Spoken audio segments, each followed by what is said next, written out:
Tirupati Karakambadi road మార్గంలోని Vinayaka Sagar నందు walkers international ఆధ్వర్యంలో walkers కు ఉచితంగా మజ్జిగ పంపిణీ కార్యక్రమం నిర్వహించారు.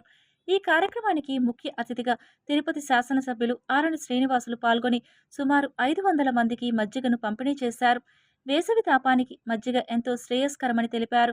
ప్రతి ఒక్కరూ నడకను ప్రారంభించి తమ ఆరోగ్య పరిరక్షణ కాపాడుకోవాలని సూచించారు. అంతేకాక వాకర్స్ అసోసియేషన్ సభ్యులచే వినాయక సాగర్ పార్క్లోని చిన్నపిల్లలు ఆడుకునే ఆట వస్తువులు మరమ్మతులకు గురి అయ్యాయని తెలుసుకొని వెంటనే మరమ్మతులు చేయాలని సంబంధిత అధికారులను ఆదేశించారు. సమాజ అభివృద్ధికి విద్యార్థి దశ కీలకమని, బాల్యంలో తరగతి గదిలో శ్రద్ధగా చదువుకొని మంచి మార్కులు సంపాదించుకోవడం ద్వారా ఎన్నో గొప్ప ఉన్నత స్థానాలు అందిపుచ్చుకునే అవకాశాలు అధికంగా ఉన్నాయని little angels high school correspondent Ramadevi తెలిపారు. Tirupati little angels English medium హైస్కూల్లో స్నాతకోత్సవ వేడుకలను ఘనంగా నిర్వహించారు.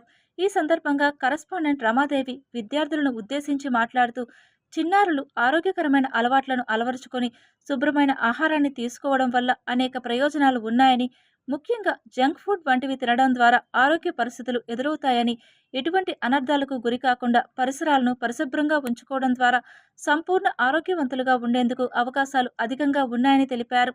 అంతకుముందు విద్యార్థులకు ప్రశంసా పత్రాలను అందజేసి వారిని అభినందిస్తూ ఉజ్వల భావి భారత పౌరులుగా సమాజంలో రాణించాలని ఆకాంక్షించారు. రాష్ట్రీయ క్షత్రియ సేవా సంఘం తిరుపతి కార్యనిర్వాహక కమిటీ ప్రమాణ స్వీకారం తిరుపతిలో అట్టహాసంగా జరిగింది. తిరుపతి రేణిగుంట రోడ్లో గల ప్రైవేట్ ఫంక్షన్ హాల్లో రాష్ట్రీయ క్షత్రియ సేవా సంఘం నూతన కార్యవర్గం ప్రమాణ స్వీకార కార్యక్రమం అందరి సభ్యుల మధ్యన ఆనందాల నడుమ నిర్వహించారు.